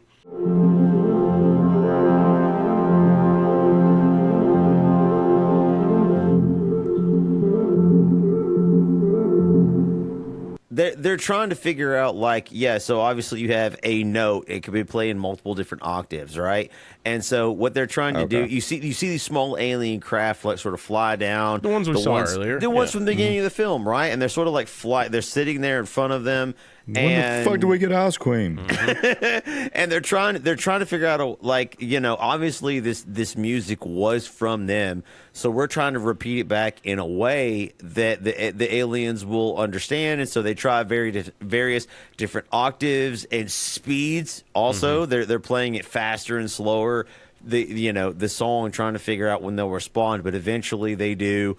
Like the small alien craft sort of like do a barrel roll, right, and like flip around, and it's like, okay, we're getting a reaction from. Then it's just like almost like dogs playing. Yeah, that's what I thought. That's what Yeah. I thought it was. It's like it's almost like a dog, and they leave, right? Like, and everybody's stoked. They're like, hell yeah, we made communication with them. They start shaking each other's hands. A congratulate mission complete. Like every other video game where you thought you beat the final boss, but there's a final boss. Like you look up in the sky and this massive aircraft is incoming.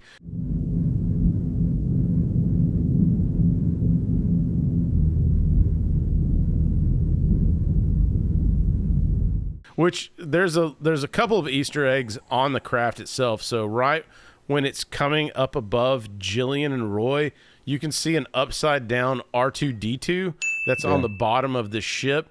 And apparently, I forgot what museum this is at. Like the full scale model is in there, but it's got a Jaws shark on there.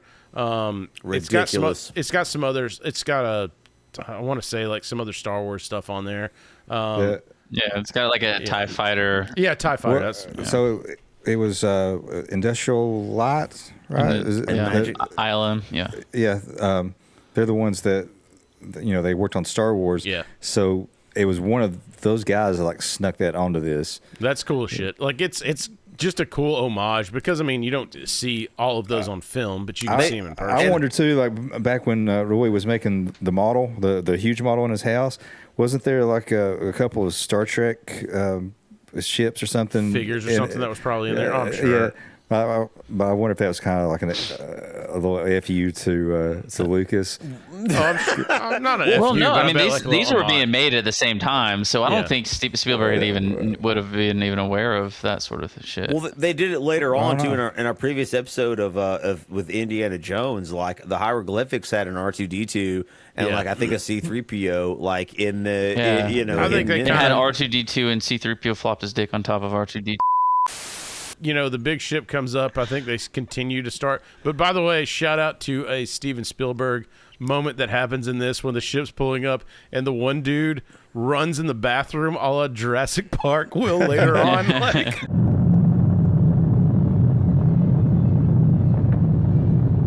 he's like freaking out. I was like, the cloud effect right here is fucking great. Is that an underwater thing, right? No, it's mixing fresh water and salt water with ink. Got you. And so it just creates that cloud or whatever. So it's such beautiful. It's such a good effect, man. So the ship lands. The mothership. The mothership lands, opens up, and you're like, because they're they're still playing notes or whatever. And I like too that like when the ship plays on the back, it's like so bolsterous it busts the windows out. Yeah. And it's like I want to say at one point there was some Jaws notes in there too. Yes, like, yes, I heard that too. Yeah, I heard it. You played around with that. But like that's kind of fun. And then all these people start coming out of the ship, and you're like, what's going on? Because you think you're gonna see aliens. You're ready to see aliens. You see the big ramp like from the mothership like lower down, and like everybody's ready at this point in time. We've been teased for 2 hours. It's like, bro, let's have the aliens. I'm like, just fucking touch it. It's gonna go off at this point.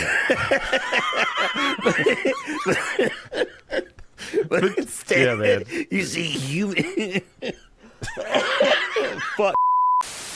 You see human beings coming out of the craft, and they're very quickly revealed to be the returned abductees, man, like, from the pilots from earlier. You see from 1945 from the book, motherfucker. From the book, and then you see all the you see a dog come out too, man. Like, bro, they took a dog, man. Oh, I missed that. Yeah, there's a little dog. Yeah.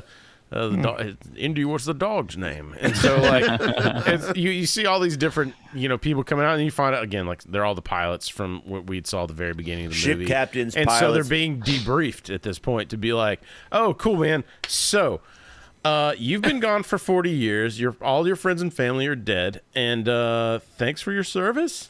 Yeah, right. I'm surprised it didn't go further back. There was like conquistadors and shit, and like they come down and they're like, bueno.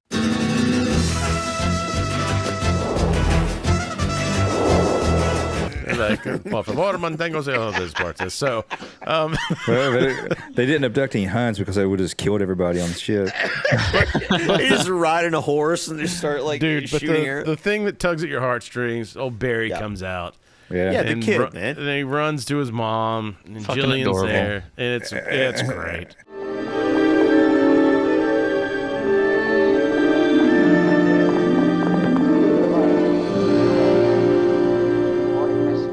Yeah, and she's like, "Did you see me running after you?" He's like, "Yeah, I saw her house." Yeah, I know, and he's just nothing's wrong. Yeah. Like he's not like he's So still sweet. happy. Yeah, happy, sweet kid because he stayed away from Hollywood. Yep. And so that's sweet, and then a fucking terrifying goddamn alien comes out.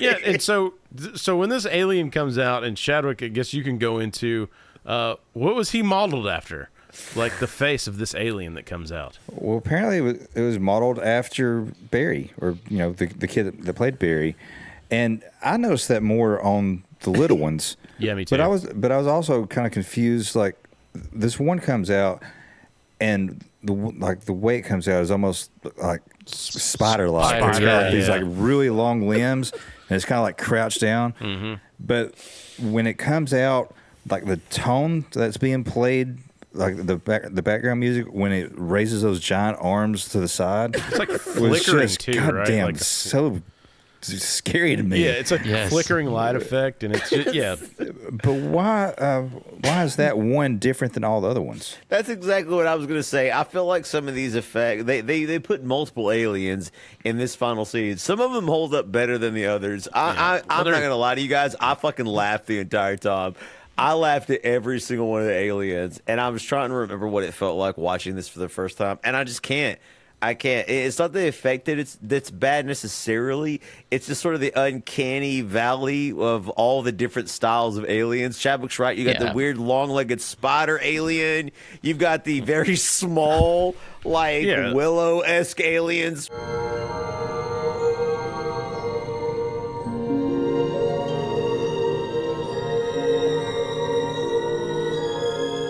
the Roy or all the people early on in the movie that are in the red suits that I guess we're gonna use you as sacrifices to go with them or whatever. Yeah, Roy. I think they're candidates. Yeah. Okay. So Roy, they're all astronauts. They were actually on the stage when they were like teaching people the sign language. So Roy becomes one of them real quick. Like they're like, hey, like, do you have any liver disease? What do you got going on? Because he's like, so crazy, he's like, dude. I want to go there. Like he's been drawn. He's being drawn to this whole thing. So they put him in costume and all the little. I got a little bitchiness on my wife's side. Yeah. Let's be real. Roy's about to lose everything in the divorce. Let's not pretend that doesn't play into his wanting to leave the planet. And so he gets selected by the aliens that come out. They're like, they pull him, and he looks back, and there's this, this moment where he's happy, and maybe that's where I got emotional, where it's like all his crazy feelings were finally validated.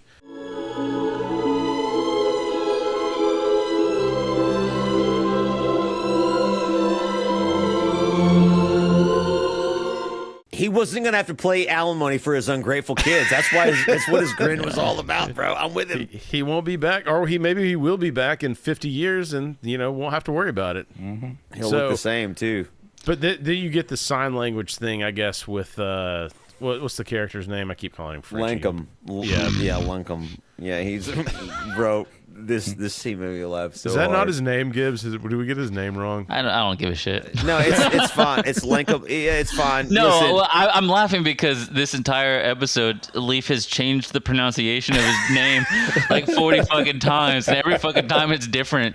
Like I love it, man. It doesn't matter. It doesn't. None of this matters. It's Smith or Jones. Just say Smith or Jones, dude. Who cares? Because the funniest part is the alien gives this creepy fucking grin.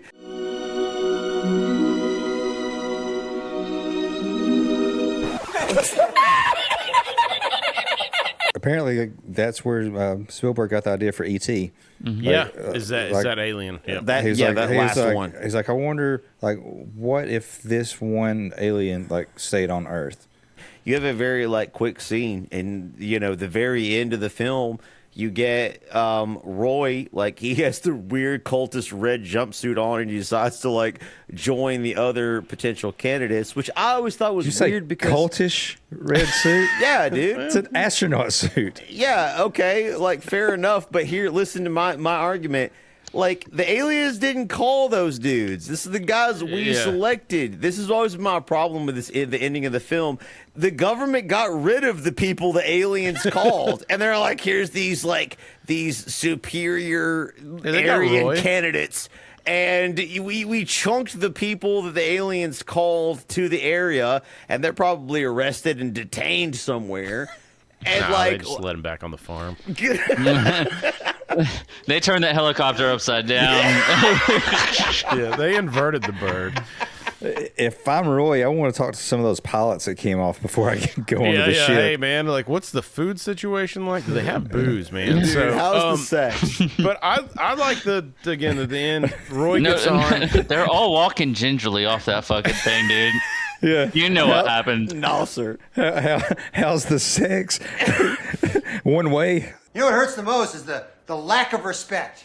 You know? That's what hurts the most. Except for the other thing. That hurts the most, but the lack of respect hurts the second most. So the hatch closes and they blast off, man. Guys, from the movie Close Encounters of the Third Kind, what is your favorite line? And I got to go with the early Dreyfuss line in this, where he's like, "Now, how far do you have to move this boxcar off the track so that the other train doesn't smash it? Quickly, Brad. There are thousands of lives at stake." Gibbs, what do you got, man? No, I'm just kidding. I'm just kidding. Mine's from the Crazy Farmer. They can fly rings around the moon, but we're years ahead of them on the highway. Shadwick, dude, what do you got, man? Okay, I'm wrong. I'm wrong, Roy, all right? Toby, you are close to death! Yeah, from that earlier scene, the kid wouldn't fucking stop, man. Yeah. Leaf, you got one? Monsieur Neary, what do you want? I just want to know that it's really happening. Guys, if you haven't already, be sure to like, subscribe, tell your friends about us. And with that, guys, we'll go ahead and take it over to our Norm Macdonald clip of the week. Famed anthropologist Mary Leakey died this Monday at the age of 83. Leakey was buried near her home, where she will rest in peace until some nosy anthropologist digs her up in a couple of